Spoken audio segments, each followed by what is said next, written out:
The AC Show, officially brought to you by mortgage professional Rebecca Casey with DLC Origin Mortgages. Rebecca has a 16-year relationship with real estate, which helps her understand the entire process of home buying, not just the mortgage part of the transaction. And she was recently nominated one of the top 40 young gun mortgage brokers in Canada. Rebecca is an incredibly caring individual who loves working with young families looking to get into their first homes, as well as experienced buyers. She works with clients from all over and has flexible hours to help cater to all types of people. You'll get top-tier rates, products, and service from Rebecca Casey, mortgage professional with DLC Origin Mortgages.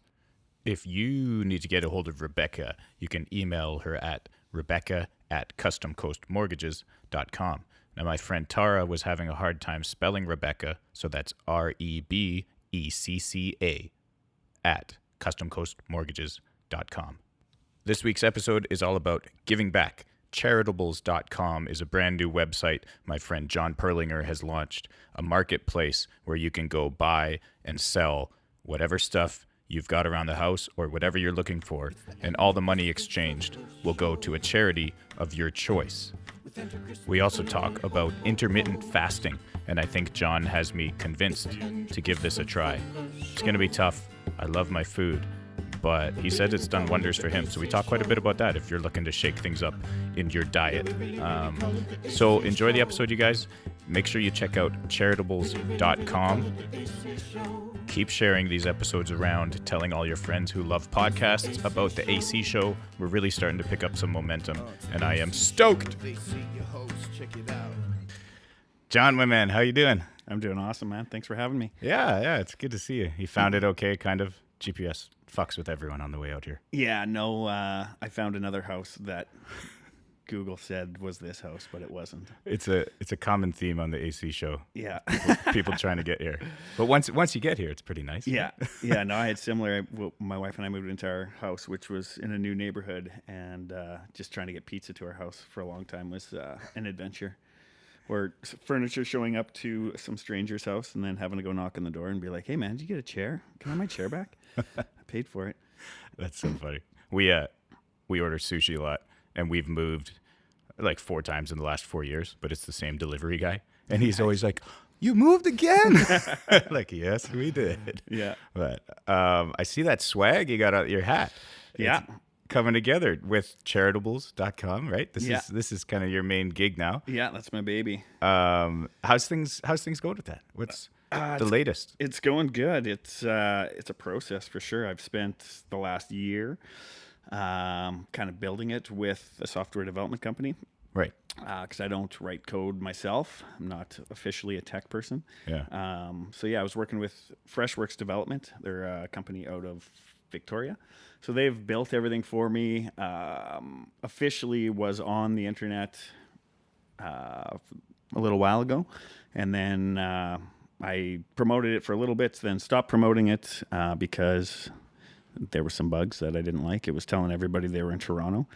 Oh, freaking Toronto. Hey, yeah, I know. Center of the universe. I know. It's like as if we didn't have to hear about Marner all summer. Now Charitables thinks you're in Toronto too. Yeah. But yeah, no. So now all the bugs are cleared, and now I'm just actively working with charities to get them to kind of essentially do some marketing for me on my behalf, because they're the ones that make the money in the end. So just looking for charities that are willing to launch a campaign through us. It only takes a couple minutes, and then they spread the word to their previous donor base, and people can go on the site and buy and sell things, having the money go to whichever charity you want. Yeah, and I checked out the website. Obviously, it looks fantastic. It's a really cool looking site. Thanks, man. Is a big thing you need right now, like stuff? Yes. You need people to Yes. list. Yeah, every charity I talk to is like over the moon excited. And they're like, "Hey, yeah, no, this is great. We're going to do this." And then they go on the site and they're like, "Wow, there's not very much stuff on here." I'm like, "No, there's not very much stuff at all." So it's one of those things where we're just trying to get as much stuff on as possible. So when the charities go and look to launch a campaign, it looks like it's something, and a bit more appealing. Yeah, exactly. I was at a tech meetup last night and just kind of brainstorming with some of the other guys on the best way to get stuff on there, and a bunch of them said that every internet dating site did that to start, because they're like, hey, you can go on this website, find somebody to date. But nobody wanted to be the first person and the only person. So like the first 500 profiles were all fake. Yeah. And right. I'm like, well, I can't put fake things on my website. Right. Because people will buy them. And yeah. And then what do I do? Good. Hey, sorry, man. Can't do that. So yeah, right now I'm just kind of begging people to put on anything that they have. More of an optics thing. And obviously if it sells, wonderful. And then the money, and we've had lots of stuff go on there and sell. And I'm always happy when something sells, but then it's like, oh, that's one less thing on the site. Right. But that's a tough double-edged sword, I guess. Right. And I mean, we'll get there. Yeah. And I think once it starts rolling, then we'll be away to the races. It's just kind of the growing pains right now of being at square one. Yeah. But I feel very optimistic about the capabilities of the site and the actual tech behind it now. Because that was what kept me up at night for the last year, sitting there going, okay, well, if something doesn't work, yeah, right, you need I the don't know site what to first. do. Yeah. But we have people in charge of maintenance right now in case anything breaks, which is good. And just trying to get people on there. And I feel like once people use it and they actually clear something out of their house, have the money go to charity, get their tax receipt, they're gonna find that it feels really good. Yeah. Because that's kind of why I built it. Exactly. A lot of people, well, everybody asks me why'd you build it, and most people assume it was because I was really passionate about helping charities raise money, which is great. But I built it more with a user in mind, just to give people that want to contribute a different way if they don't necessarily have cash. Mm-hmm. I think part of it was being from Abbotsford and growing up and getting asked for donations all the time. It's the most charitable city in North America, which is great. Really? Yeah, it is. Do you have any numbers on that, or by a lot? How they measure that? Or? It's the amount donated to charity per capita. Like all these different galas that go on and stuff. Yeah, because you do always hear about big fancy ones for sure. For sure, and I mean, for sure, part of that is just the amount of churches, because all the churches are nonprofits. So any money that you give to your church counts as a charitable donation. Right. So that's probably a big reason. Yeah. Not to take anything away from Bible Belt. Yeah. Yeah. But yeah, having said that, you get asked often once you're kind of out in the community, especially working in restaurants. I got asked on behalf of the restaurant, but then just being asked personally through contacts and other business owners and whatnot. Everybody's always fundraising for something, and it's awesome to be able to give to things you're passionate about. And then there kind of comes to a point where it's like, okay, I don't know if I can spare like another $100 for a lot of people. And I was certainly in that position at one point in my life. And that's kind of one of the driving forces behind why I did this, is just to give people the opportunity to feel really good about themselves and something that they've done without having to sacrifice like their rent money. Because you're buying something that you ultimately probably need. Well, people are buying something that they need, but I mean, I'm talking more from the seller's perspective. Oh yeah, okay. Oh, gotcha. So, yeah, it's great that there's both sides to it, and they're very yeah. Okay, so the seller gets the tax receipt, but yeah, I think I've always been a person that I don't love going to the mall. I don't love kind of the crazy consumerism society. Not to get too political. But just the idea that kind of everybody has so much stuff. Yeah. People, if you're looking for a way to feel better, you can go buy something and then you feel pretty good for a couple hours, and you do that consistently, and then you have a ton of stuff, and the feeling's gone. So you can kind of reverse engineer it, sell the stuff, if you can do without it because you don't need it, and feel good about the money going to a cause where it's going to help something. And just off the top of your head, what are some of the charities that you could pick? Because you pick what charity you want the money to go to. So what are some of the recognizable charities that you would have on there, even for people in the Fraser Valley or whatever. Yeah. Well, we run what's called an API through Canada Helps. Okay. So they're a third party. So when you search a charity to choose on Charitables, essentially it's going through a third party through their database. So every charity in Canada that's registered with the government is already on our site. Wow. So you can go on the site, choose whichever charity you want, any charity in Canada. Yeah. And there's 86,000 of them. So 86,000. Yeah, I did see that number. I was like, what? That's crazy. Yeah. That's a lot of legwork. I was like, is John running around to all these doors? Hey, I'm John. Sign up. 85,001. No. So they're already, everybody's on there. Like less than 1% of the charities actually know about us. Right. Yeah. So kind of what I'm doing right now for marketing is just, like I said, just reaching out to those charities and saying, hey, here's another way for you to fundraise without having to ask people for more cash. Yeah. And so far the feedback's been awesome, other than you just need to get more stuff on the site, and then we're happy to launch. We call it a campaign. You can launch your own campaign page and set a goal and a timeline, and even if a charity hasn't launched a campaign, you can still choose them as a recipient. Yeah. The whole idea behind the campaign is just to create just a little bit of urgency on the end user.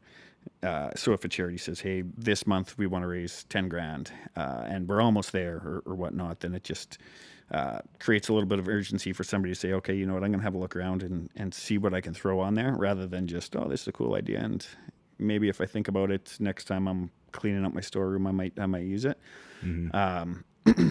Eventually, kind of the goal is that it'll be a household name, and we won't have to rely so heavily on the charities to spread the word for us, and people will know about it, and it'll just be just another way that people get rid of their stuff, rather than necessarily taking it to drop it off somewhere. You can choose where you want the money to go, and get a tax receipt for it, which is nice. Yeah, totally. And on my side, what I was thinking about the buying side of it, it's that, a lot of people aren't in a position to just give $100 cash to a lot of these charities. Mm-hmm. But then if you look at it from the side of, well, you're getting a little TV that you needed for the spare room or whatever, you were going to buy it anyways. Yeah. So if you find it on Charitables, then the money's going to a good place. Yeah, you are donating that money, and you're getting something that you ultimately need for the house or whatever. Mm-hmm. For sure. And so that's probably, I would think, everybody listening to this, the easiest way you can help, go check out the site and snap a few pictures from all the junk in your garage. I'm going to get you to do that in my garage before you leave, because my wife has a ton of crap in there that we could probably get rid of. Nice. And yeah, either post some things that you're not using, or go look and see if there's something you need to purchase. But don't buy too many things, because we need a lot of things up there right now. Yeah, just go shop and then hold off for like a month and then go back and buy everything. Yeah. No. It's it's a really cool idea. I love it. And so where did the idea kind of begin? I know you kind of touched on it, but was there just like a wow moment? You were looking at the Facebook marketplace and you're like, frickin', look at how much money's being exchanged here. No, it was, I was actually meditating and the idea just came to my head. I did group employee benefits insurance. I'm still licensed and I still dabble in it with my brother. But yeah, I used to always meditate before I started my day. Yeah. Just listen to like a guided meditation with headphones on underneath my desk to try to get myself in a good frame of mind to make cold calls, and essentially just underneath your desk too. Yeah, because I would lay down because it was more comfortable, and I remember I always used to lock the door because I was terrified my wife would come in, and because I worked out of a home office and be like, and just assume that I was sleeping. So I'd lock the door and put on my headphones, listen to whatever guided meditation. I wasn't. I remember hearing about meditating and trying it, just like looking online, and it's like, okay, you're supposed to sit there and not think about anything for 20 minutes. And I tried. I'm like, this is ridiculous. I can't do this. I can't not think about anything for 2 seconds. Yeah. but then I just read a series of kind of leadership books and like personal development books, and that was kind of a common theme with everybody. Almost every success story in there was the people that was one of their daily practices. So I'm going, okay, I need to figure out, or I need to give this some more attention. So I found that the guided meditations worked best for me because it helped my mind wander less if I just focused on whatever the person was talking about. But yeah, I was under my desk, and I had I have an older sister, Shauna. You met her this summer, and her and I had been talking about just different business ideas and opportunities. And she said, "Yeah, if you ever have an idea, come to me, and we'll see." Because she's looking to do something, and now that her kids were kind of all grown up, and I honestly try to piece together where it actually came from. But in the moment, it just the whole idea showed up, and I sat up and scribbled down like 2 or 3 pages of notes, and right down to getting the charities to market on my behalf, and the name Charitables.com, everything. I feverishly wrote it. I'm like, this is really cool. And then I had assumed that somebody had already done it. I'm like, okay, right. Yeah. Now I'm going to go on Google and I'm going to find it. But I couldn't find anything like it. And that must have been a big relief. Yeah. When you're like, sweet. No, I did come up with this. I didn't see it somewhere before. Yeah, totally. This is all my idea. I've done a little bit of work with a different marketing company, and they did extensive research to try to find like if somebody else is already doing this, and nobody can find anything. So I was like, okay, cool. I gotta make it fly before somebody else does it before me. Yeah. So yeah, that's it in a nutshell. I had the idea, wrote it down. Of course, I have 4 kids, and I'm an insurance broker working from a home office, relatively new. So the idea is say, hey, babe, why don't we risk it all on a tech startup? And I'm not a tech person. I don't know anything about anything. Essentially, I didn't know how anything worked. Yeah. So I just started I made my first phone call was a gentleman that runs a tech company in Calgary in the insurance world. That he created a product that didn't previously exist, and he's super successful in it. So I called him. He didn't even know who I was, but he knew of me just through the company that I worked for, and I kind of picked his brain and had a meeting with him, thinking, "Hey, you've already built a tech company. I'm sure you'd like to help me build one too." And he gave me a little bit of advice and a couple contacts. So I called those people, and they gave me a couple contacts, and really, it's just been a tremendous amount of figuring things out on my own, finding a company to build it, and then helping them with the creatives, and then figuring out a way to market it. And luckily, my wife was super supportive, and I think she's got more belief in me than I have in myself a lot of days, which is fantastic for me. If it wasn't for her, there's no way I could have done it. So lots of credit to you, Hilda. But yeah, it's been a ride. It's not for the faint of heart, for sure. No. I can imagine that's incredibly stressful, man. Like you said, just kind of jumping into it. It's going all in, something completely new, completely different. Yeah. No experience. I'd read lots. Actually, I read Tim Ferriss's book, Tools of Titans, and really enjoyed it. I listened to his podcast quite a bit, and there's all kinds of success stories from tech founders, and he kind of grew up in the Silicon Valley, and you read all these stories, and it's like, man, these are just normal people, which was inspiring for me, because even like the guys that started Airbnb, there's normal people. And they had a cool idea, and they were creative, and they just went for it. So I'm like, you know what? Why not me? I'll go for it. And And a lot of the stories, and I kind of glazed over it when I was reading them, but there's always a common theme that it's not easy, and it can be very stressful. And I was like, nah, it'll be fine. Like, whatever. I run restaurants. I've opened restaurants. I've worked in bars. I've worked in nightclubs. Like, nothing could be crazier than that. And yeah, no, it's a whole different ballgame for me, anyways. Good days and bad for sure. Some days it's like, this is the best day ever. And other days it's like, man, I wish I just was in the army or something. Somebody could tell me what to do, and I wouldn't have to figure this all out on my own. But it's fun. I mean, I think the reason that I was drawn to do something like this or something period, I just like being creative. I went to art school, didn't graduate. My original plan was to be an art teacher. And then I was just going to make photography, paintings, drawings kind of on the side. Nice. And I made it halfway through, and I was working at Earl's at the time. Okay. And I got promoted or got asked to get into leadership. And I was kind of like, I don't know.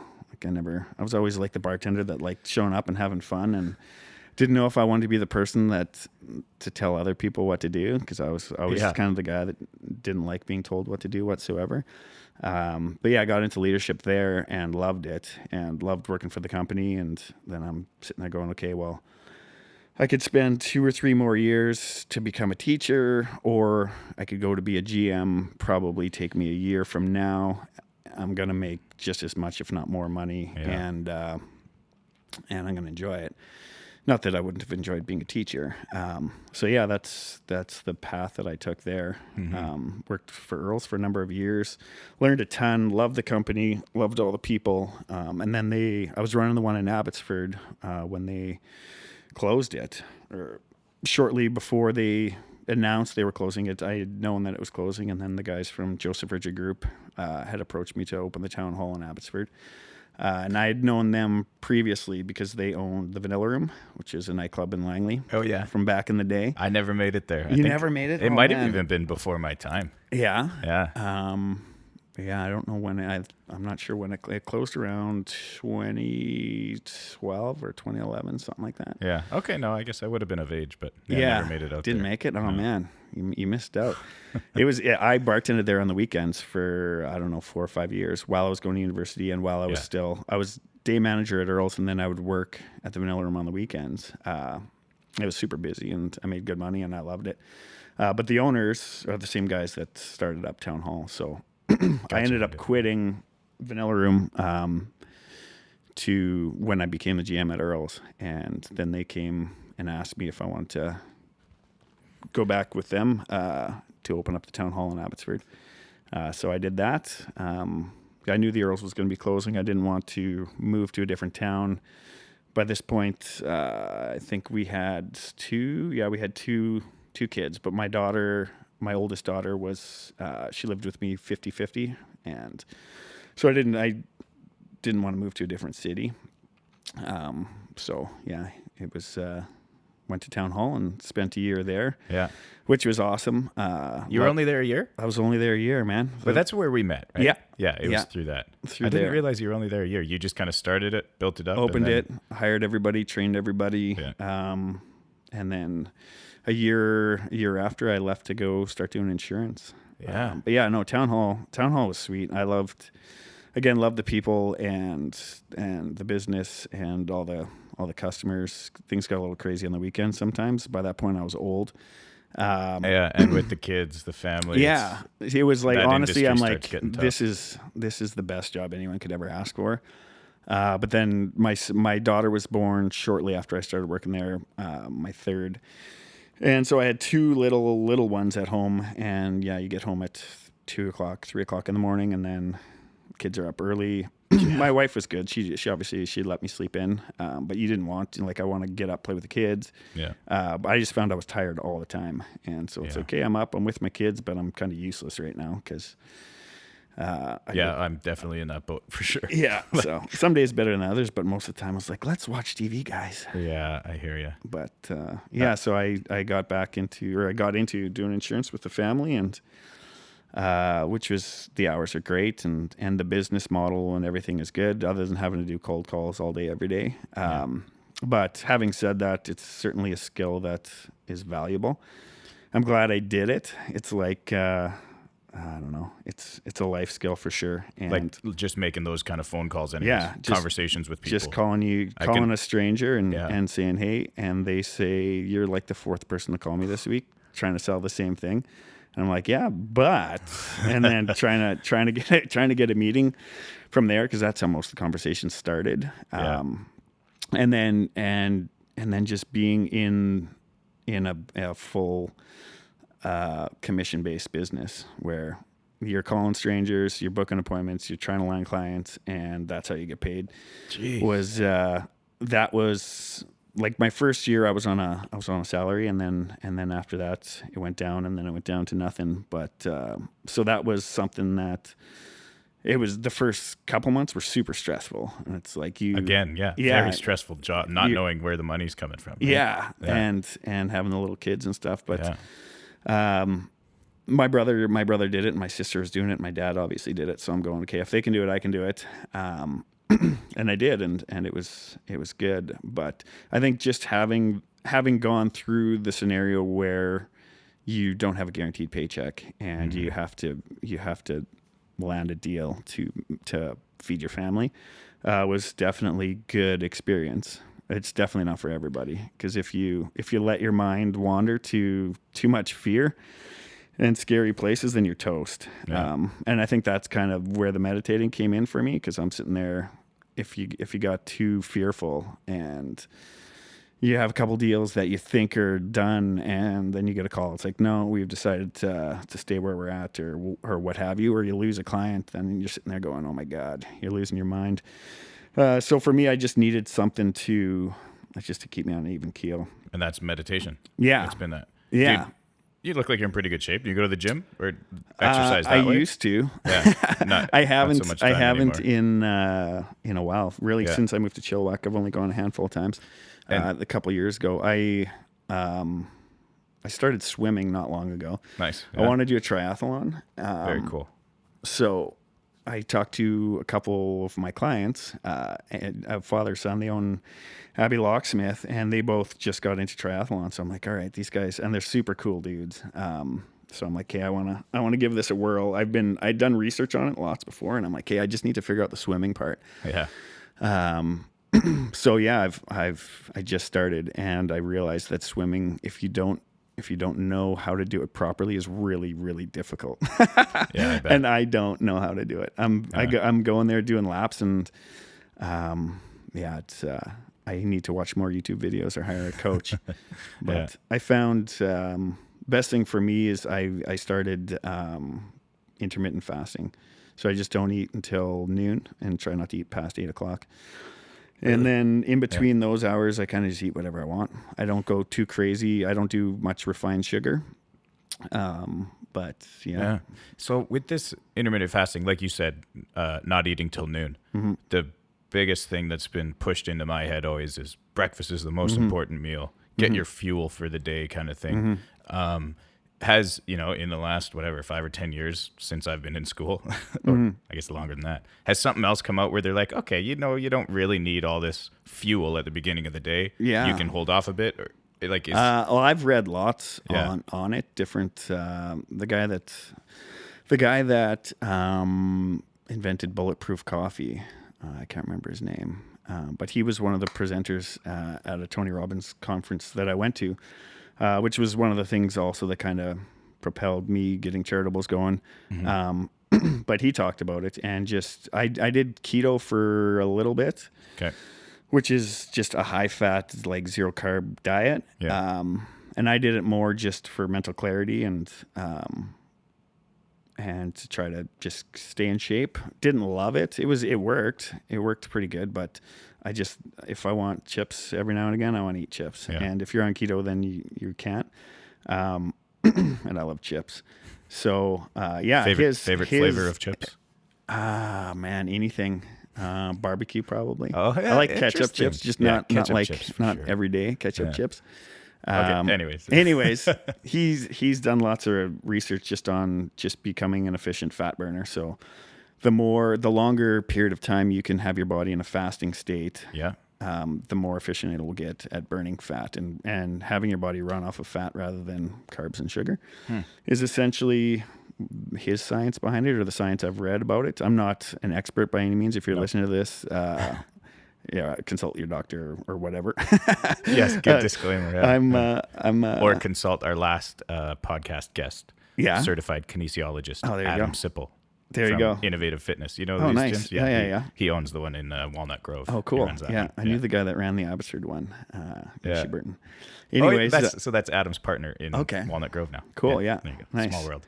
So you so the science is you run off of the fat stored in your body instead of having breakfast, kind of thing. You know. Yeah, like because the word breakfast means that you're breaking your fast, so. I just say I have my breakfast at that was a mind blown at moment noon. For me. Yeah, I'd never thought of that before. Yeah, and if you drink coffee, I don't know if you like coffee or not, but I since I turned 30, I started drinking coffee. Yeah, it was actually I didn't really drink much of it at all until I started working at Town Hall. Yeah. But yeah, apparently if you drink coffee in the morning, but no cream, no sugar, obviously, because it can't have calories, then it actually helps your body, and so to burn the fat. Energy wise, like in the morning until that 12 o'clock, I'm fine. No, I'm great. I'm good. I honestly never liked breakfast. Like I enjoy breakfast food, like bacon and eggs. I enjoy, but I was never hungry. My wife was always very much, you got to eat breakfast. This is not good for you. You need to eat breakfast. And I was, I'm not really hungry, but hey, I'll eat because I'd rather just not argue about it. I used to tell Jamie this all the time. I was like, you got to, and in my head it was, you need something in your body to start the metabolism. That was what was taught to me.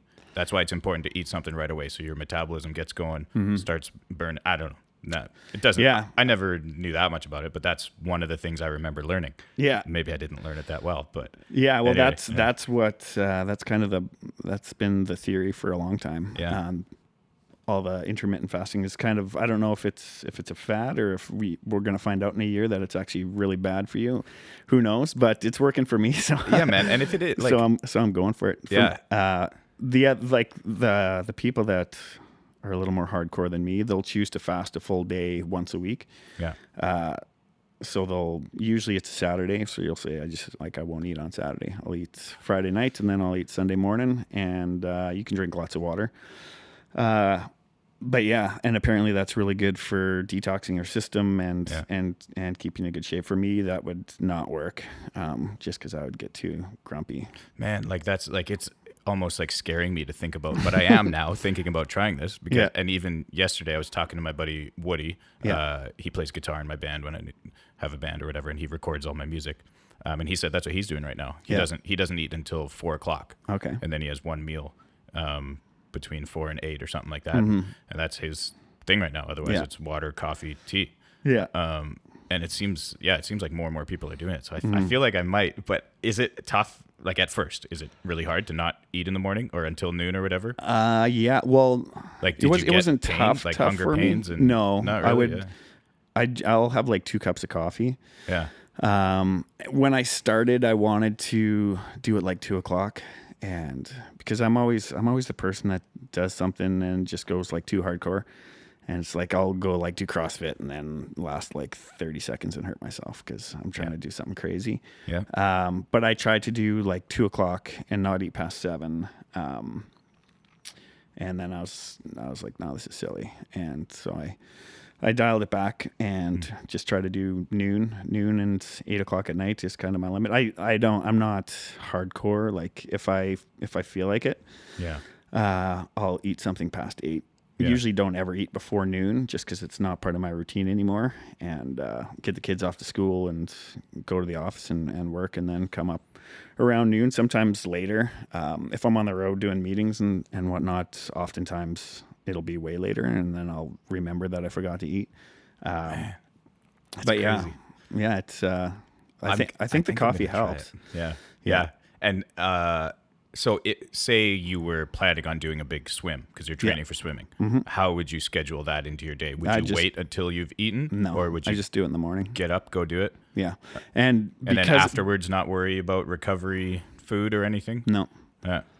I don't. I don't know if it's the best thing, but Yeah, I guess that's what I'm thinking. I know there's other people that do that. Yeah.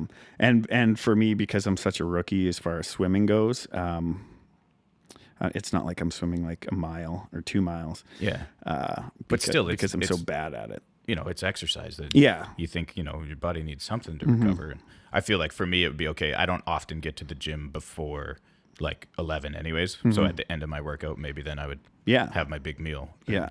I would feel better about that. But yeah, it's just some of that stuff to me. I'm Yeah. like, what? How am I going to survive without eating? Yeah. Kind of thing, right? Well, I know there's just a mind lots fuck. of people they do like a fasted workout first thing in the morning, like strategically, and then have their recovery shake or whatnot afterwards. But instead of eating before, because as soon as you put something in your body, your body's gonna use what's easiest. So if you have a sandwich, it's gonna use the energy in the bread because that's the easiest for it to break down. Yeah. But if you don't give it the option, then it has to use the fat. Mm-hmm. And that's as scientific as I know. I feel like this is I think I'm going to try it. Yeah, man, go like for this it. was, a by chance meeting that now you're here and you're saying you're fasting. And yesterday, Woody, my buddy, told me he was fasting. Yeah. And another guy I really look up to, my buddy Ransford, who's always in killer shape. Yeah. He does these crazy fasts. And I'm like, what? Mentally, like you never feel foggy or anything. No. Like in the mornings, you do your meditation. That's cool, man. I don't know. You might have me convinced. Because I've been trying to fight off the dad bod a little bit. So. Yeah. No, I'm in better shape now for sure than I was probably through most of my 20s. And without a ton of exercise, or no, not too much right now. I was exercising a lot more. I don't know, 2 years ago. Yeah. But yeah, now I mean, you're a busy guy. You're running around all the time, anyways, right? No, like I mean, I could get up and go to the gym every morning if I wanted to. If I wanted to wake up at 5, and I do sometimes, but that's really my only window. So I'll go swimming, and some like I'll do exercises at home. I have. I don't know if you've heard of those insanity videos. Oh yeah, yeah. So I'll do those sometimes. Once in a while, yeah. And they kick your butt big time.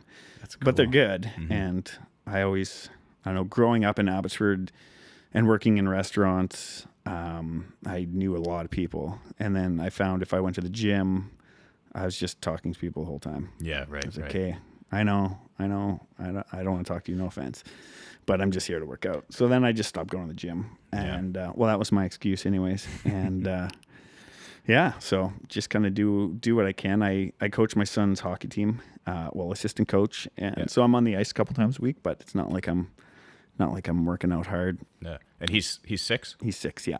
And is this his first year playing hockey then, or Second yeah, year, okay. yeah. Yeah, Haven did last year as well, but she's not doing it this year. She just turned 6 too, so same age.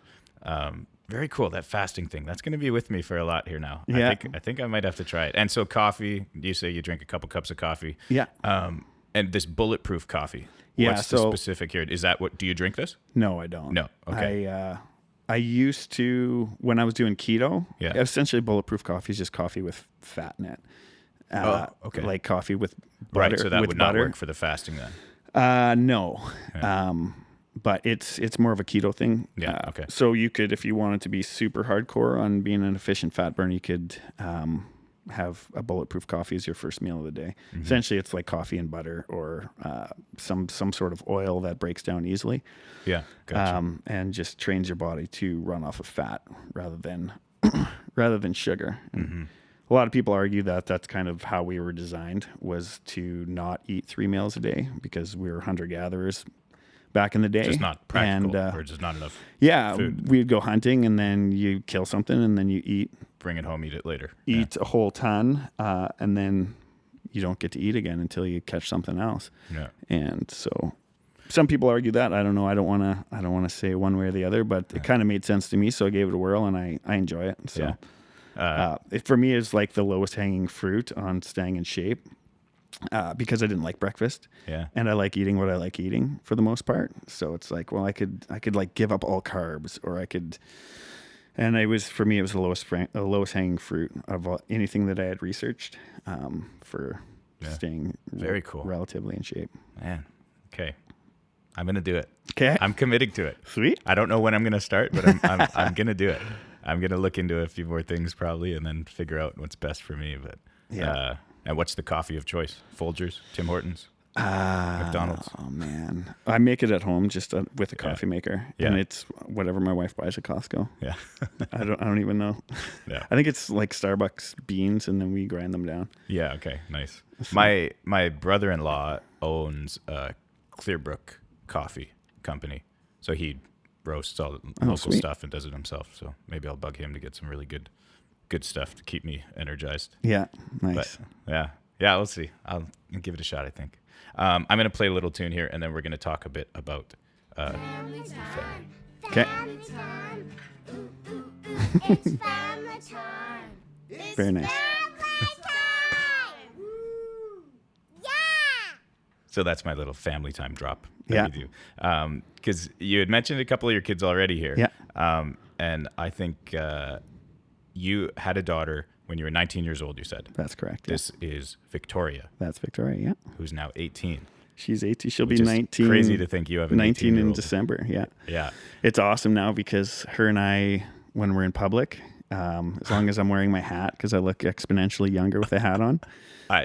Similar. Like we were at like a hot tub store, and they were like, "Would you and your wife like to come look at the hot tub?" And I just laugh, and she's like, "Oh my god!" She must hate that. Yeah. Oh, I could imagine. Yeah, But she actually works. I went to her work, and the people she worked with was like, "Is that your cousin? Who is that?" And she's like, "No, that's my dad." I'm like, "Yes, amazing." Because how old are you, John? 38. Yeah, and you're a young-looking 38.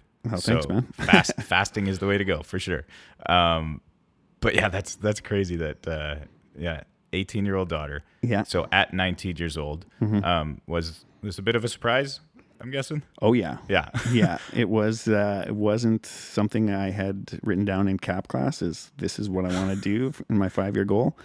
Did you know you wanted to be a dad at least? Yeah. No, I knew for okay. sure that You always that one wanted day, to have kids and a family. Yeah, certainly. And yeah, the initial shock was pretty substantial. But then, I mean, once you kind of make peace with it, wrap your brain around it, then you just kind of go for it. You do the best you can. And yeah, I mean, it's funny because lots of people now will be like, "Oh my God, like I can't believe how you did that," and or how you made it through. But it's kind of just one of those things where you just do it. You just grow up quicker. Yeah, You seem like a pretty responsible guy. And no, I wouldn't say I'm still kind of I do stupid things all the time. But there's definitely a difference between like I'm pretty immature as well. Do a lot of stupid things, but you can still be responsible. Yeah, like, no, parenting, family life thing. I take care of my kids Exactly, but get the food on the table. Yeah, no, it was neat. Certainly a different experience for her growing up as the other three, just because she essentially grew up as an only child. Yeah, until she was 13, and then my wife now, Hilda, and I started having kids and had 3 more. So then she went from being an only child to have 3 little siblings. So yeah, but we had tons of fun when she was little, obviously, because it was like daddy-daughter dates and taking her to Castle Fun Park. She got to do all the, if like my kids now looked back at all the stuff that she did on a weekly basis, they would be so angry. They'd be pretty jealous. Yeah. But that's just the way it goes when you're shared custody situation. But yeah. And you said it was about 12 or 13 when she decided to live with you full time, or later, sorry. Yeah, something around there. Around there, anyways. 14, 15. I'm not sure. We were 50-50, and it was like it was like every second weekend, and then like Tuesdays and Thursdays, and she was going to school, and she decided she wanted to come live at my house all the time. Yeah, with Hilda and myself, and so she moved in, and she's been with us ever since, and it's great. We have a built-in babysitter now. Yeah, because she's at home. Is she a pretty good kid, or was she kind of throughout high school and stuff? Yeah, no, she was awesome. I mean, you hear horror stories and people. I remember when she was like 13 and everybody would be like, "Oh, just hang on, here we go." That's where I'm at. Yeah, that's why I'm asking. And I was scared, man, because you hear all these stories and there's social media, and she had a cell phone, and but yeah, no, she was a good kid. She got good grades. She got really into musical theater, and she was awesome at it. She was a lead in a couple of her plays, and cool. Her kind of peer group, because I always judged it on like being the super judgy parent. I'm like, hey, who are these friends you're hanging out with? Who are these people? Because I felt like I was just out of high school myself. But yeah, no, she had really cool friends, and they were all into sports, and they all got good grades. And I was very fortunate because you hear all kinds of stories. But no, I mean, even to this day, she's about to turn 19. She'll go out and party with her friends. Yeah. And I'm like, if I'm the person that says you shouldn't do that, then I would be a pretty big hypocrite for sure. But yeah, she does her thing. She's going to university. She wants to be a teacher, and she works. She's got 2 jobs and goes to school full time. So I couldn't ask for an easier kid to raise. She's awesome. Yeah, and relationship between her and Hilda has always been pretty strong. Yeah, no, they're because you and Hilda have been together a long time. Yeah, we have been together 12 years ish, 13, something like that. I don't know. She's gonna listen to this and be like, "Are you kidding me? Are you kidding me? Sorry, babe." It was 2002, and we went on our first date at Castle Fun Park.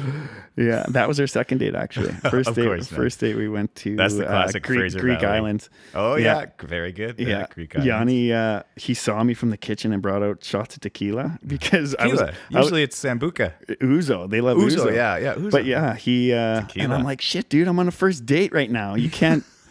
I had no idea what her thoughts were on anything. She was just a cute chick that I met, and no offense to all girls out there. But yeah, he brings her, Johnny, tequila. I was like, oh my God. And she was like, okay, yeah, sure. She did a shot, and I'm like, okay, all right. We can build off this. You're not gonna judge me too hard. This is good. Yeah. But yeah, no, her and Hilda, it was actually, Hilda moved in with me not long after we started dating.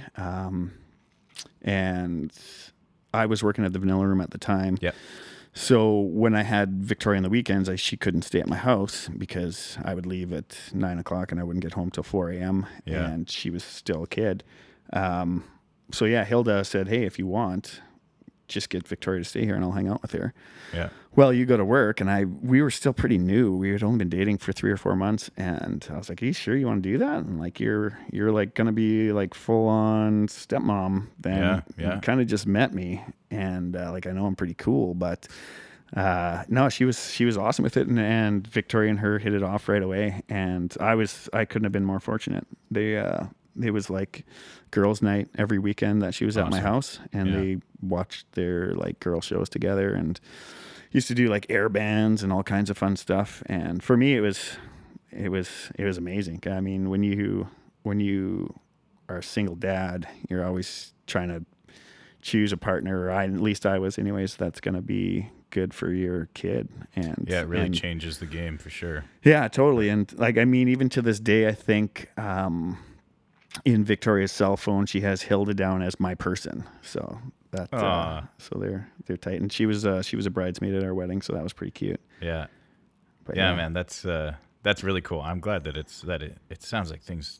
Yeah, she sounds like a great kid. Things smoothly around there, and yeah, that's awesome. How about the other 3? Are they pretty wild, or are they? Yeah, that's a big threesome age group there. Yeah, we JJ's 6 and Juliet is about to turn 5, and we had them quite close together. And my brother and I grew up close together. I think there's 18 months, and so I was like, yeah, no, let's have another kid right away. I think it's great. And when Juliet came, after she was like 2 months old, and I was like, that was too soon. But all is well that ends well, of course. Yeah. Okay. But yeah, no, they're just getting to the point now where all 3 kind of play together. Charlotte's more of just like the tag along, but she's still, when JJ's feeling like he's in a generous mood, he'll include her, and and they'll all play make-believe games together, which is great. But yeah, no, it's super fun. Super fun, busy house for sure. And I always joke that my goal in life was just to have kids living at my house for as many years as possible, because I started in 2000, and who knows when Charlotte will go off to wherever she goes off to. It's funny. I talk to Victoria now, and she's like, "I never want to move out. Why would I want to move out?" I'm like, "Oh, okay, cool." Right. Not that I want her to move out at all, but I just think it's interesting, just the different. I remember being in high school, and everybody's goal was like, "I need to get out of my house. Yeah, I need to get my own place." And she's like, "I love the basement. It's sweet." it's a different mindset these days with these kids, I think, for sure. Yeah, but that's awesome. Yeah, man, I'm glad you're such a beautiful family. They all look great. Haven't really got to meet the kids yet. We were saying we got to have you guys over, or us come there, because like I said, Haven's 6. And, for sure. Jaden's 11, going on 15 or 16. She seems to be progressing very quickly into the preteen and teenage stuff. But so it's been a little sticky around here lately. Yeah, trying to navigate some of those, because I'm stepdad as well. So, but it's a different situation, I think, than what yours was. So there's a bit more complicated, but we're working through it. It's fine. She knows that I love her, and I help out with her baseball team and stuff to make sure she knows I'm there. But she still just kind of fights me on it because she knows I'm not her dad. Yeah. So it's a bit different there. But it's always such a tough line. My parents were divorced, and my mom remarried my stepdad when I was 11, I think. Oh yeah. So it was one of those things where it's like, you can take me to hockey, you can, pay for my gear, you can do all this stuff, but don't tell me what to do. You're not my real dad. Were you pretty hard on him? I thought I was pretty good. And he did a phenomenal job, just doing everything, but still kind of staying out of our way and giving us our space, and kind of letting my mom take the reins as far as disciplining us. He did a couple times, and it never went over super well. So then I think, and my mom was okay with that, and she was like, all right. So she was the disciplinarian in the family. Yeah. Okay. So I'll leave it all to Jamie then. Good advice. Wash your hands of it. Yeah. I would help, but it's not my job. No. Don't do that. Don't do that. Yeah. That's great, man. And living in Chilliwack, you said right now. Possibly moving. Who knows what the future. Did you guys own the house? Yeah. We bought a house. Right on. Bought a house in Chilliwack a couple years ago. We lived right around the time that I decided that I was going to become a manager in the restaurants and not go back to university. Hilda and I had a basement suite, and I'm super fortunate because she was like, "Okay, no, let's buy a house." And I'm like, "No, can't afford a house." And she's like, "No, we can, and we're doing it." I'm like, "No, we're not. Like, just stop looking on the internet because you're just wasting time." And she found one before, like, there was no pictures on yet, and I'm pretty sure it was the cheapest house on MLS at the time. Yeah, in central Abbotsford, right by Mill Lake. Great location, older house for sure. And she's like, "Okay, let's go look." So we went and looked. My stepdad's a realtor, and she's like, "Okay, let's buy it." I'm like, there's no way we're going to get a mortgage. I'm a bartender. I work for tips. And we ended up getting one from one of my regular customers at Vanilla Room. And he was a mortgage broker, and he got us approved. We put in an offer and we bought it. I couldn't believe it. I'm like, I can't believe we own a house. This is insane. And our mortgage was pretty much the same as we were paying in rent, which is good. But then luckily that's one of the things I'm most fortunate for, just that over the next 10 years that we lived there, it went from being worth barely anything to a whole bunch. Right on. That kind of got in at a good time. Gave us some of the money to, we wanted to move when JJ was going to kindergarten. And we actually had a house in Abbotsford that we had an accepted offer on in Augustin. And then we just kept looking.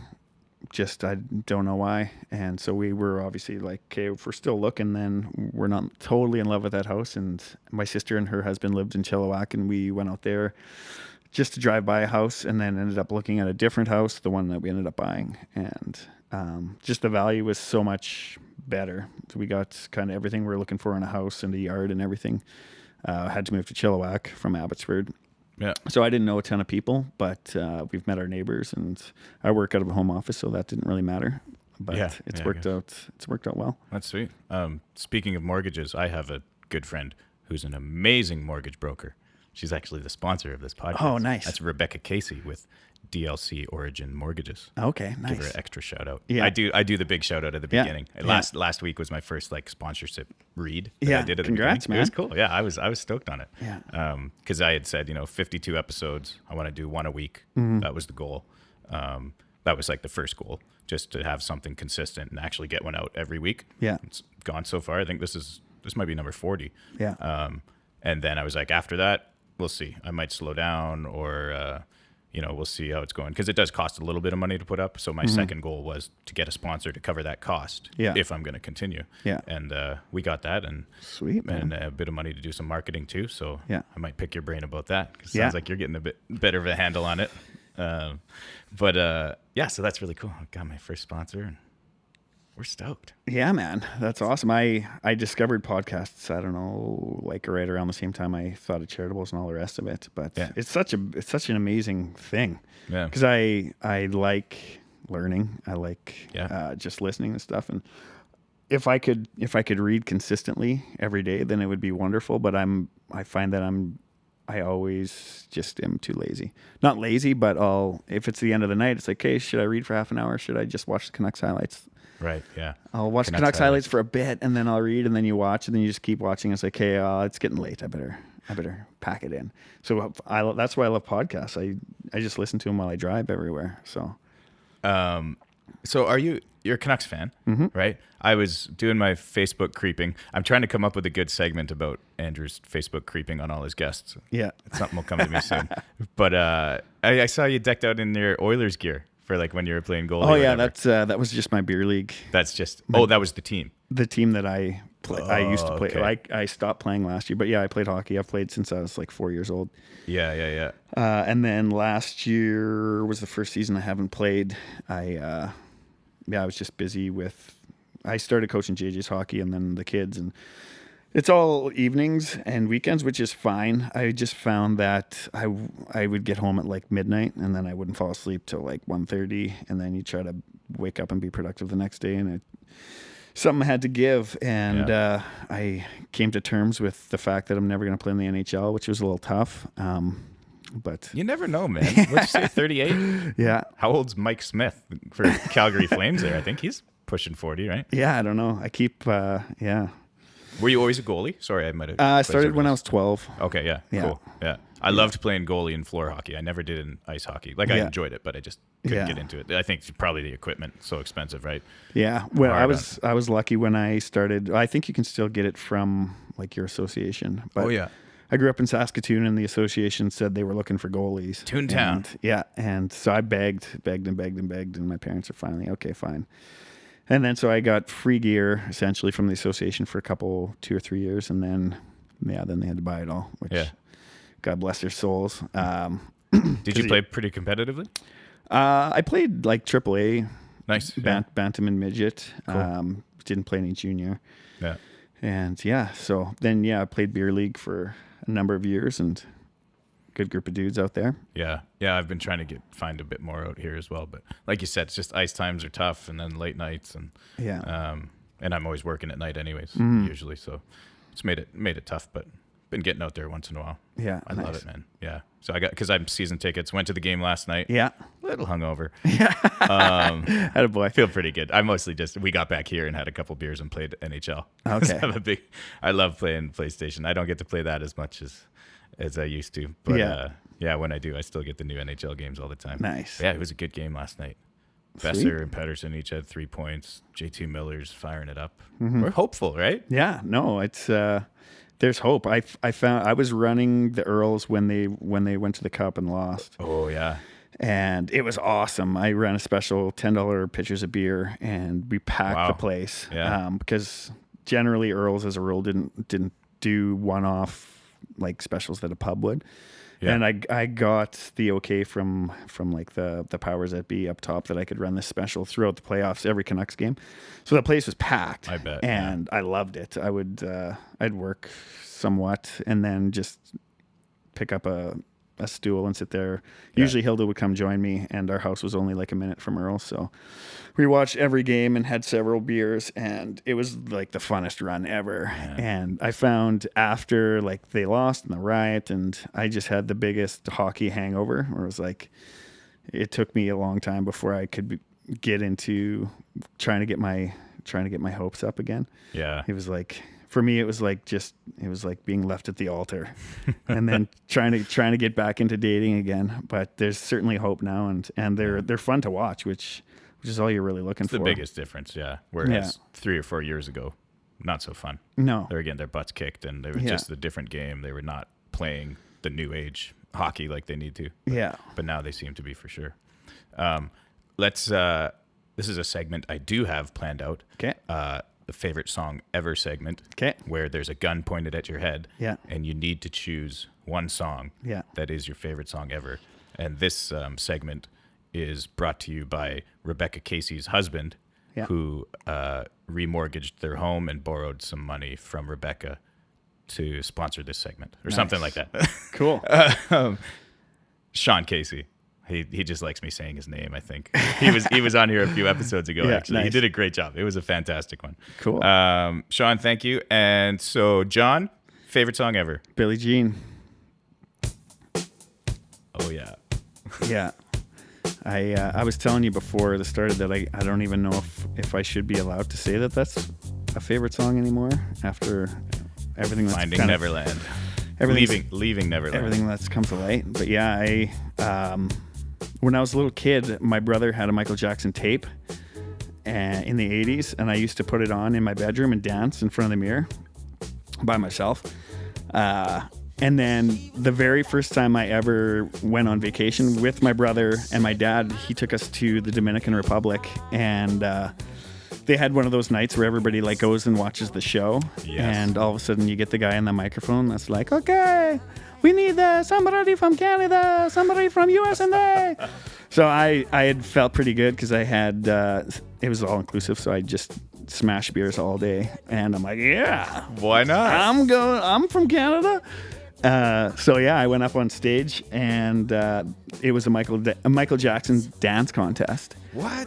And you didn't know what you're gonna have to do. And then so all of a sudden they plop a wig on me, sunglasses, and start playing Michael Jackson. And I'm like, I got this. And I'd never actually danced in front of other people ever. Really? Other than like high school dances, which was just like the awkward high school Yeah. Of dance course. moves. Yeah. So yeah, I just ripped out all these moves, and I'm a goaltender, and so I was like jump down into the splits, Very agile. Yeah. pop back okay. up, and I have like 3 moves that I can do, and I just do them over and over, but it somehow flows, and I won. I destroyed everybody. It was by audience applause, and anyway, so And that's what started your dance career. yeah, totally.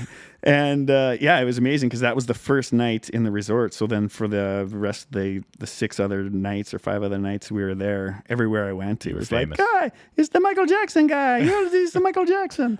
Do your dance, dude. Yeah, totally. And I was like, oh my God, this That's is funny. amazing. So then since then, several weddings that I've been at and or like staff parties back in the day. I did it at my buddy's wedding, and then all my friends saw it, and they're like, what the hell is this? And so then every wedding since, and any place that serves alcohol, if my friends get the chance, they'll put on the song and clear a circle And make you dance. and make me dance. Yeah. But you still enjoy it, though? You have fun? Yeah, I'm not. I pulled my hamstring doing it at my buddy's wedding pretty badly, actually. And he got married a couple months before I did. So I was playing hockey at the time, and I couldn't play for 2 months because of this friggin' Billie Jean. Dancing injury. And then Hilda and I got married on New Year's Eve, and I told all my friends, I'm like, hey, like don't request it. My hamstring's like just about good to go. Yeah. And I'm not doing Billie Jean because I can't do it without doing the splits because that's the crowd pleaser. Yeah.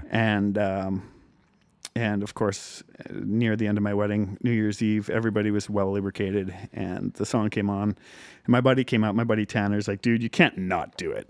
It's your wedding. like, this is what everybody wants. I'm like, you're right. You're 100% right, of course. And you know what? I'm pretty warm. Like, I don't even feel like anything's going to happen. Did some stretching, limbered up? No, I didn't bother doing that. That would have made sense. And yeah, I did it again and retore it and then missed the rest of the season. Brutal. But yeah, so now, like, I'll have to tell my wife. We went to a wedding over the summer. I'm like, hey, I know what you're going to do. Just don't do it. Like, seriously, just don't. She's like, okay, fine. I won't. And sometimes she'll have too many and she's like, ha, ha, ha, I did it. And all of a sudden the song's playing and everybody's pointing at me. And it's like, depending on how many I've had, depends on whether I'll actually take the bait or not. But the one this summer, I just walked away. I'm like, nope, I'm going to the washroom. And then you just kind of have to go hide because I have like a fear of disappointing people where if you tell me I should do something, then you're going to do it. Then I'll just do it. Yeah. But yeah, that's my history with Billie Jean. Dylan, my drummer, we played at your family's big party this summer. Yeah. Amazing, by the way. Fantastic. Thank you very much. We had a blast too. And we had said, and I think we expressed this to you, that it was the best dancing we've ever had at our gig. Like, you guys, it was a small group with 30 people maybe with the kids at most. Yeah, 27, I think. 28. And right from the get-go, you guys were dancing to everything and not just dancing, like, waddling around like a lot of people do at our gigs.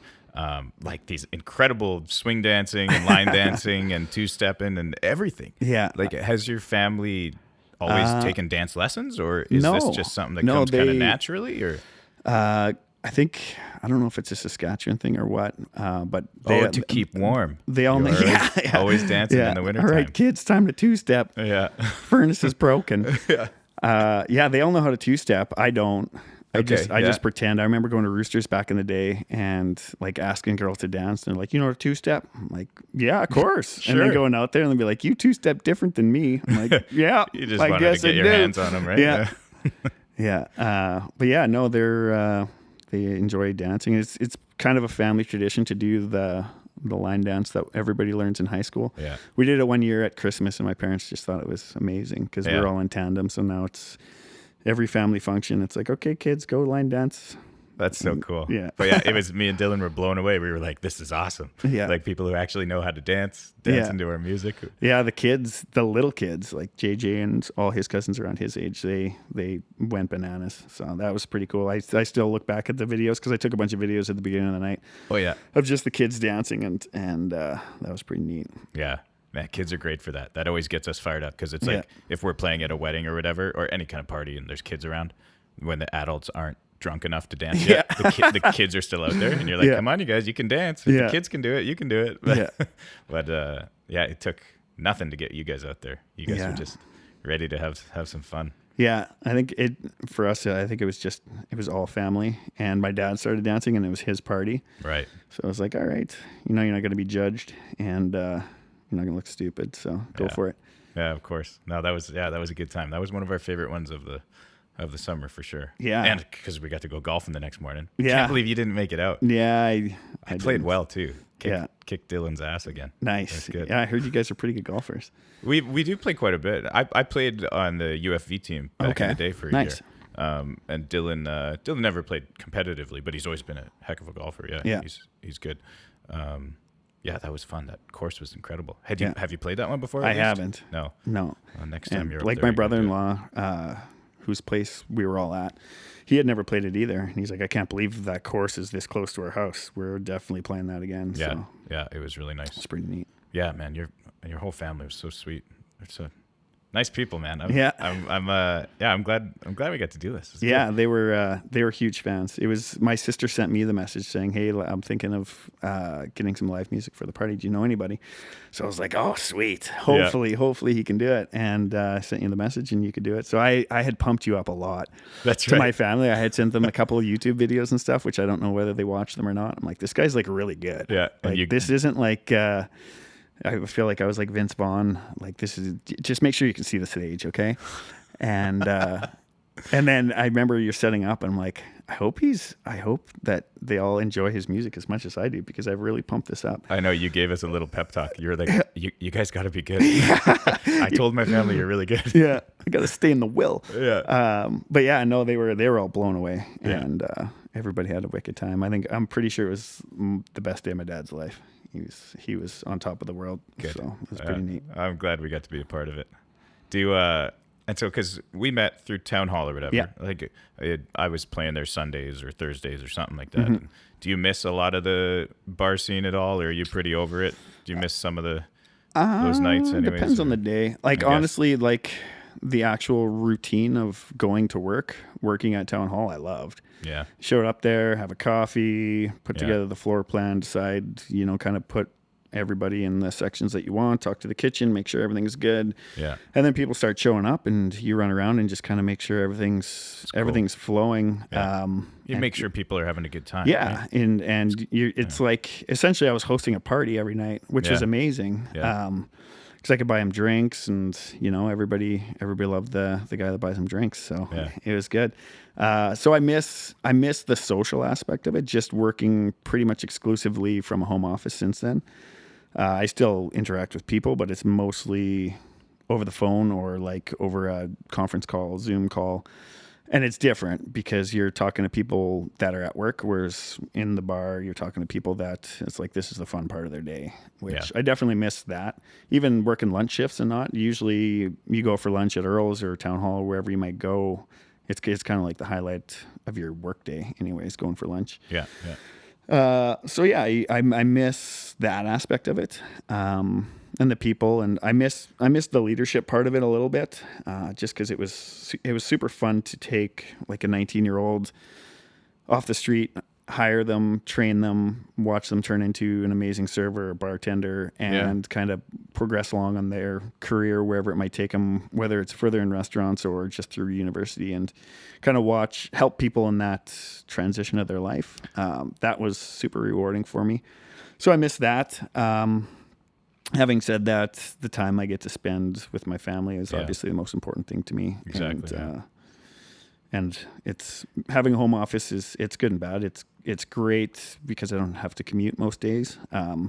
Some days, the kid, I'll be on a conference call and like my daughter will run in and jump on my lap and it's like, hey, this is Juliet. Okay, Juliet, go upstairs. Yeah.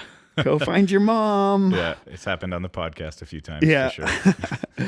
So it hasn't been anything insane, but it's definitely one of those things where I think I'm ready when the time comes to just get some office space. And Do you have any go-to bartending stories or a favorite story or craziest man. night you had back in the clubs or anything like that, or crazy fights? oh my goodness, you never went to Vanilla Room. Was that the rough one? Was that like Obviously, I worked. Earl's probably not many fights there. No, not too many. I saw like 2, but I worked at a lot of different. I worked at Wild Bill's Okay. in Abbotsford for a couple shifts. I worked at Blue Ridge back when it was bumping. Yeah. Okay. I worked at Tornado Joe's, which is now Corky's Pub in That's Shellrock. right. I worked That place there. was pretty legendary. That was where I saw the most fights. It was like you're Yeah. going to see a fight every night, for sure. Yeah. And it was like during the gang time, and there was some scary stuff. Any fights involving you? Were No. you, like No, I or like remember- getting in between and No, screw that, man. you left that. You know to what? The bigger guys. No, I'm not. No, I was not that guy. Lots of the bartenders would. At Vanilla Room, there would be like 6 of us in a row working on the main bar, and sometimes a fight would break out, and the guys would jump the bar and go and try to break it up. And I'm like, dude, we have like 14 bouncers. They're just I would just literally, waiting for it. Eh? if it happened near my bar, I would just grab my tip jars off the bar, put them behind the bar, and just Right. sit there and like Smart. Yeah. grab some popcorn because you I'm go. not jumping in there. Screw that, man. Yeah. There's too many crazy people out there. Yeah, and no, I never did that. No. There was one night at, I don't even know if I should tell the story, but I mean, Yeah, you should. The bar is closed now, so it doesn't matter. But yeah, the head bouncer came up to me and he's like, "Oh, hey, Johnny, there's some crazy things." This was not Vanilla Room. Some crazy things happened today, kind of in with some of the local guys, and I knew he was referring to like the crazy drug dealers that used to come in all the time. Yeah. Who typically hung around my bar, and they paid my mortgage many times because they all tip pretty well. Yeah. But definitely into some shady things. And I remember him saying, if anything goes if anything goes sideways tonight and the guns come out, just sneak out the back. Like you can just leave out the back. And I was like, what? Yeah. What? And he's like, yeah, okay. I'm like, what the hell, man? I'm Yeah. like, what if I get shot? And he's like, you won't get shot. I'm like, oh, geez. Okay, sweet, man. And you stayed. You stayed for the shift. I stayed for the shift. Nothing crazy happened. Not long after, gunshots did happen in the parking lot. Nobody got shot, but Oh, yeah. man. And then they closed the bar down, and I was like, all right, I'm out. Yeah. Probably ready for a new place to work. So the money was good, but that was it was a little scary. It is, man. Yeah, it's a weird part of that industry where you're you're making the money off these people, but you're like try and not think about where the money comes from. Totally. You know? And a lot of times they'd be like, because everybody liked me because I was a bartender. Yeah. So they'd be like, Johnny, we're going downtown on Tuesday. You should come with us. It's like, I don't know, man. I'm gonna pass. I don't know if I should. I went out one time with like the boys, and because they were begging me, because I was like their mascot of the bartender, and we were at a bar, Foggy Dew, and I didn't even know most of the guys that were there. And I went to the washroom and came back, and everybody was gone. And one of the girls that came with us was like, yeah, they all got in a fight. Everybody's in the parking lot. I'm like, oh, geez. Okay. And I remember driving home like in this vehicle with all these people, and I was like, okay, I need to reevaluate my life right now. Yeah. Yeah. I'm just going to stick to going to work. Yeah. Keep your head down. Make your money. Get out. Exactly.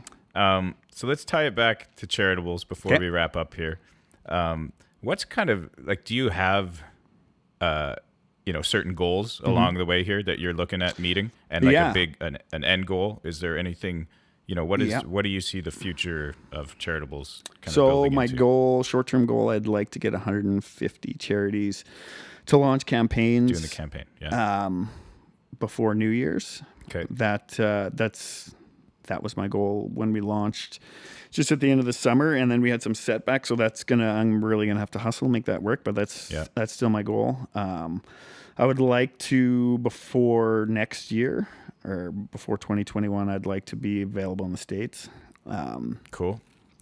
And yeah, those are kind of my short-term goals. I want to get it to the point, obviously, where I can collect a paycheck, and which I'm not doing right now, which is fun. And would that look at like selling ad space on the site? No. So 5% is Charitable's fee. Yeah. Okay. So if you sell something for $100, we make $5. Yeah. The charity gets the money. You still get the $100 receipt. Yeah. Okay. Receipt. Yeah. And the money goes to the charity minus our fee. Yeah. Canada Helps takes 2.5%. So. Oh, okay. Yeah. So it's 7.5. Yeah. That's coming off. Gotcha. Yeah. Cool. And then it's nice that you're open with these numbers. I think that's very good to be just so open with it. That's No. I wasn't sure because I was thinking, I wonder if build it up, sell some ad space on the site if the site gets enough traffic. I don't know. Was that ever a thought, or would that work? Is it allowed? We could if we have enough traffic. Like Kijiji does it that way. Yeah. Totally. And that's how they make their money. Yeah. Well, same as like Facebook, right? Like they. Yeah, exactly. Yeah. So that's not on my radar right now. No. Yeah. But it's certainly a possibility. Right. Yeah. Down the road. I'd like to get into the States. I'd like technically I would like it to be available as an app. Where it's not right now. That was going to be a lot more money. That'll just take some time. Yeah, build it up, make some money. You can reinvest. I want it to be an app that is essentially like 3 clicks and your stuff's on there, and obviously, that'll just take some time and more people writing code. Yeah. But that's kind of the end goal is just to get it to a household name where, like you said, if you need something, before you check Craigslist or Kijiji or Amazon, you check Charitables, because you know that the money's, and you can filter it by your preferred charity. So if you have a preferred charity, you would go there and say, hey, I want to see if I can find a TV where the money's going to this or that, and then buy your stuff there. Yeah. And so we need to get you stuff. How can we get you stuff? People listening, we need stuff uploaded to this site. It's a great thing. I've toiled with the idea. Or you need to go find like a bunch of free stuff. Yeah, somewhere. I actually just drive around. I actually might do this. Is just rent a truck, go to Vancouver, and if you go on Craigslist in the free section, Yes, there's an amazing amount of like high quality free stuff. Yep. The people that live in Yaletown, they'll buy new furniture. They don't know what to do with their old furniture. They don't have a car, certainly don't have a truck, and so they you just can't just throw it out. Yeah, or like I've talked to building managers that have posters up now because they're like, people are just throwing this stuff in our parking lot. Yeah. And so yeah, I was toiling with the idea of just getting a big truck, going down there one Saturday and just filling it with all the free stuff. Yeah. I went on one day and then I started emailing those people. Yeah. I don't know if I'll get in trouble for this through Craigslist, but I was emailing those people saying, hey, here's this website. You can sell it and donate the money to charity. That's great. The problem, most of those people are just looking for it to be gone like now. Yeah. Because it's always first come, first serve. And most of the ads that you'll see for nice things have been up for like less than 30 minutes. So Right. I'm pretty sure there's people that just go there, wait for stuff, like sitting there waiting and refreshing their page, grabbing the free stuff. Because I know people do that to make money too. Yeah, exactly. Yeah. Gary Vaynerchuk. Gary V, I don't know if you follow any of his stuff. He's a beauty, but he talks about that all the time. It's like, if you don't have a job, there's no excuses because you can go on Craigslist, the free section, get the stuff, turn around, sell it. Yeah. Anyone can make money. Yeah. So I might do that just to populate the site in the interim. Yeah. But yeah, if you're listening and you want me to feed my family, just throw something on Craig. Anything, or right? on Charitables. Like paintings, couches, anything, man. TVs, I'm clothes, working, right? Clothes are fine. Like anything. We're obviously there's like terms and conditions. We don't want people selling guns or that type of stuff. But pretty much anything. I'm working on making a video that I'm gonna try to get a video to go viral. Cool. And and so I'll keep you posted with that. Definitely, yeah. But yeah, so I'm excited about that. I went to art school. Yeah. So yeah, I can draw good. Yeah. I do custom portraits in charcoal. So I'm going to do one of those time-lapse videos of a portrait and then sell the portrait on Charitables. Cool. And the person I'm doing the portrait of, I'm banking on them tweeting it because they have millions of followers. And, and seeing if that can't drive some crossed, attention. Man. Yeah. And if anybody out there has other ideas on gathering stuff or getting them, let us know. Yeah. Send me a message. Get a hold of John. I'll post all the links and stuff in the comments. And or follow us. You can follow us at My Charitables. We're on Twitter, Facebook, Instagram. Cool. And Charitables.com. Charitables.com. Not charitables.org, which I tried to go to. I don't know why I thought it was .org, but no, .com, it could have been. The way to go. That was one of my learning lessons. The site was already being built, and the marketing company that I had hired to work with some of the branding was like, "Have you checked to see if charitables.com is available?" I'm like, "No, I haven't." Yeah. And it wasn't. Somebody owned it, but they weren't using it. So I learned there's a whole industry of people that buy up domains and then wait until somebody wants it, and then GoDaddy. And then they hold the gun to them. Yeah. So I negotiated for like a month. I was like Bernie Mac. They started at like $30,000, and I was like, wow, how about $50? Yeah. And they're like, no. I remember the lady, the domain broker, which is a thing. I had no idea. Crazy. She's like decimal.com just went for $25,000. And I'm like, Charitables isn't even a word. Like when you type it into Word, it gets underlined because it's not even a word. You had to get. And I was like, she's like, well, what were process. what were you thinking? And I was like, I was thinking $50. And she's like, well, no, like call me when you're somewhere near our ballpark. And I'm like, no, you can call me when you want to sell it. And then she called me like 2 weeks later, and she's like, yeah, it's nearing the end of month. And I spoke with the gentleman who owns it, and he's willing to let it go for $10,000. I'm like, you're out of your mind. I'm like, tell you what, I'm willing to go up to $500. Final offer. And she's like, he won't take that. I'm like, well, just offer it to him. And in the meantime, I had purchased charitables.ca. Right. Should I'd never be able to get .com. Yeah.